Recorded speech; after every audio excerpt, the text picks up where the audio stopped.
संजय जी, आपको क्या लग रहा है, मास्टर स्ट्रोक है या डर गए राहुल गांधी? लोग कह रहे हैं दिल से नहीं, उन्होंने दिमाग से फैसला लिया है। अब दोनों ही बातें मुझे लग रहा है दो एक्सट्रीम की ओर इशारा कर रही हैं। डर गए राहुल गांधी, दुविधा तो रही होगी। डर नहीं गए, डर गए ये शब्द तो मैं नहीं इस्तेमाल करूंगा, लेकिन मास्टर स्ट्रोक है तो मास्टर स्ट्रोक कैसे पता चलेगा? जब जीतेंगे तभी तो पता चलेगा कि मास्टर स्ट्रोक था। लेकिन यह जरूर है कि मान लीजिए कई हम कॉम्बिनेशन या संभावनाओं को देख रहे हैं। अगर अमेठी रायबरेली से गांधी परिवार का कोई भी व्यक्ति चुनाव नहीं लड़ रहा होता और आज जो स्थिति है, दोनों की तुलना में अगर कहूं आज की स्थिति बेहतर है, क्योंकि अगर कोई भी दोनों कंस्टिट्यूंसी में नहीं लड़ता तो संदेश अच्छा नहीं जाता। अब दूसरी बात जिसका जिक्र यशवंत कर रहे थे कि भाई अमेठी से लड़ना और रायबरेली से लड़ने में दोनों में दुविधा तो जरूर थी।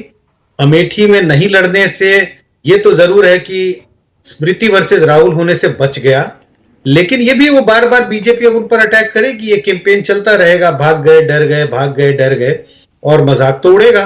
कहीं ना कहीं वोटरों को भी थोड़ा तो लगेगा कि अरे भाई जब लड़ ही रहे थे यूपी से तो अमेठी से क्यों नहीं लड़े, सचमुच डर गए क्या? तो ये भी नैरेटिव चलेगा। तो कहना कि मास्टर स्ट्रोक है ये तो बहुत मुश्किल है, लेकिन हाँ, अगर स्थिति ये होती कि चुनाव लड़ ही नहीं रहे गांधी परिवार यूपी से, उसके हिसाब से तो ये बहुत ही बेहतर सिचुएशन है। इसमें संजय जी एक और नैरेटिव, कांग्रेस का कार्यकर्ता का मनोबल बढ़ेगा, वो डट के लड़ाई लड़ेगा। कांग्रेस पार्टी एक और नैरेटिव जो इसमें देने की कोशिश कर रही है, मुझे पता है डॉली शर्मा बिल्कुल यही बात कहेंगी। सॉरी डॉली, मैंने प्रीएम्प्ट कर लिया आपका एक आर्गुमेंट। कांग्रेस पार्टी यह नैरेटिव दे रही है कि देखिए इकलौते नेता है पूरे देश में राहुल गांधी, जो साउथ इंडिया केरल से भी चुनाव लड़ रहे हैं और यहां उत्तर प्रदेश देश के दिल से भी चुनाव लड़ रहे हैं। और बताइए कौन सा ऐसा नेता है जिसने नॉर्थ और साउथ दोनों जगह से 2 सीट से चुनाव लड़ा? नहीं, मुझे नहीं लगता है कि क्या बोलूं, देश के वोटरों को बोलूं, इतना बेवकूफ है वोटर कि ऐसा कहेगा कि इतने बड़े राष्ट्रीय नेता, इतने बड़े नेता हो गए राहुल गांधी के, देखिए दक्षिण से भी चुनाव लड़ते हैं और उत्तर से भी चुनाव लड़ते हैं। हाँ, कैंपेन करने के लिए आप जरूर कह सकते हैं और सब पार्टी का अधिकार है, हर पार्टी अपनी स्ट्रैटेजी करती है। हाँ। तो कांग्रेस चाहे तो इसको एक नैरेटिव बनाने की कोशिश करे कि भाई देखिए हमारे नेता तो नेशनल इंटीग्रेशन में विश्वास रखते हैं, दक्षिण से भी चुनाव लड़ रहे हैं, उत्तर से भी चुनाव लड़ रहे हैं। लेकिन क्या इस नैरेटिव को बनाने में कांग्रेस सफल होगी? पहला प्रश्न। मुझे नहीं लगता है कि ऐसा कोई नैरेटिव जनता मानने वाली है, और जब जनता मानेगी ही नहीं तो इस नैरेटिव के सहारे क्या कांग्रेस को एडिशनल वोट, मैं एडिशनल शब्द का इस्तेमाल कर रहा हूं, जो उनको वोट मिलना है मिलेगा राहुल गांधी के नाम पे, कांग्रेस के नाम पे। लेकिन सिर्फ ये कहने से कि राष्ट्रीय नेता हो गए, दक्षिण से भी चुनाव, उत्तर से भी चुनाव, इसका कोई एडिशनल फायदा नहीं आपने ओके संजय जी, आपने अभी कहा कि चुनाव जीतेंगे तो मास्टर स्ट्रोक माना जा सकता है। मान लीजिए हाइपोथेटिकली अगर कांग्रेस पार्टी दोनों सीटें निकाल लेती है, मान लीजिए किशोरीलाल शर्मा स्मृति ईरानी को हरा देते हैं और राहुल गांधी या दिनेश प्रताप सिंह को हरा देते हैं और वायनाड भी राहुल जीत लेते हैं, तो क्या यह मास्टर स्ट्रोक माना जाएगा? कौन कहेगा फिर मास्टर स्ट्रोक नहीं है? जो नहीं कहेगा तो मतलब वो बहुत ही बायस्ड हो जाएगा। बिल्कुल मास्टर स्ट्रोक कहा जाएगा कि भाई राहुल गांधी को आपने अमेठी से बचा के शील्ड किया और रायबरेली ले गए, जहां पर थोड़ा सिंपैथी, थोड़ा अभी भी जनाधार दिखता है, और आप अगर स्मृति ईरानी को भी हरा दें तो मास्टर स्ट्रोक इस बात का कहा जाएगा कि कांग्रेस ने आखिरी समय तक स्ट्रैटेजी बनाई, एक तरह से स्ट्रैटेजी बना करके फिर सोच समझ के टिकट दिया गया, और इसके बदौलत कांग्रेस दोनों सीटें जीत गई। ओके, नहीं मैं संजय जी, मैंने आपको फुल टॉस दिया था, मुझे लगा आप ये कहेंगे कि अमेठी में वाकई इतना आसान है स्मृति ईरानी को हराना, लेकिन इसका मतलब संभावना है संजय जी, किशोरीलाल शर्मा हरा सकते हैं स्मृति ईरानी को?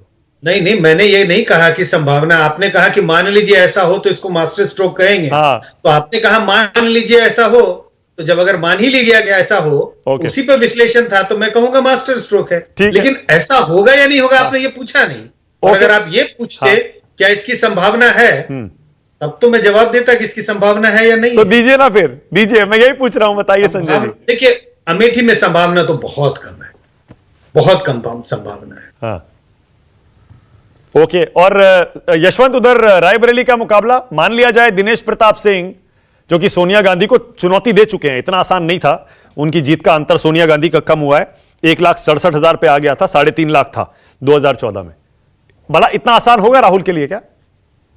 देखिए, सवेरे से मैंने कई सारी एनालिसिस ये बात पढ़ी कि जो बीजेपी का रायबरेली का कैंडिडेट है और कांग्रेस का अमेठी का कैंडिडेट है, या तो लोग कह रहे हैं दोनों ही वॉक ओवर कैंडिडेट हैं, या कह रहे हैं दोनों ही मास्टर स्ट्रोक हैं। तो मतलब दोनों तरीके के उस तरह से नापा जा रहा है। मेरा मानना यह है कि दोनों को नापना उचित नहीं है एक ही उसमें।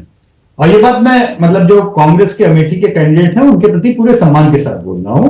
उन्होंने उस सीट को संभाला है, उस सीट को उन्होंने रखवाली की है, और रायबरेली और अमेठी दोनों ही सीटों पे उन्होंने एक तरह से वाया मीडिया का काम किया है। लेकिन उसके बावजूद, पूरे सम्मान के बावजूद भी मैं कहना चाहूंगा कि एक बारीक सा अंतर यह है कि वो जननेता नहीं है उस जगह के, वो गांधी परिवार के रिप्रेजेंटेटिव हैं। वो उसी तरीके के रिप्रेजेंटेटिव हैं जिस तरीके से कैप्टन सतीश शर्मा थे। कैप्टन सतीश शर्मा भी कोई जननेता नहीं थे अगर आप तुलना करें, जबकि भाजपा का जो रायबरेली का कैंडिडेट है उसको हल्का नापना थोड़ी राजनीतिक नासमझी होगी, क्योंकि वो वहां से कांग्रेस का लंबा समय तक एमएलए और रहे हैं। रायबरेली सदर उनका गढ़ रहा है, और सोनिया जी के सामने 2019 में लड़ते समय उन्होंने लगभग 1.5-2 लाख का मार्जिन घटा दिया था। इतना कभी बीजेपी के किसी कैंडिडेट को रायबरेली में उतना वोट नहीं मिला जितना 2019 में इनको मिला, दिनेश सिंह को मिला। तो दोनों को, ठीक है, दिनेश सिंह का नाम बहुत सारे लोग दिल्ली में नहीं जानते होंगे, जैसे शर्मा जी का भी नाम नहीं जानते थे आज सवेरे तक बहुत सारे लोग इस नाते। लेकिन शर्मा जी रिप्रेजेंटेटिव हैं, वो वहां के जनादेश या जनाधार वाले नेता नहीं है। दिनेश सिंह जनाधार वाले नेता हैं। एक बारीक सा अंतर है जो मैं अंतर करना चाहूंगा। दोनों कैंडिडेट्स को एक तराजू में एक साथ नहीं तोड़ा। ठीक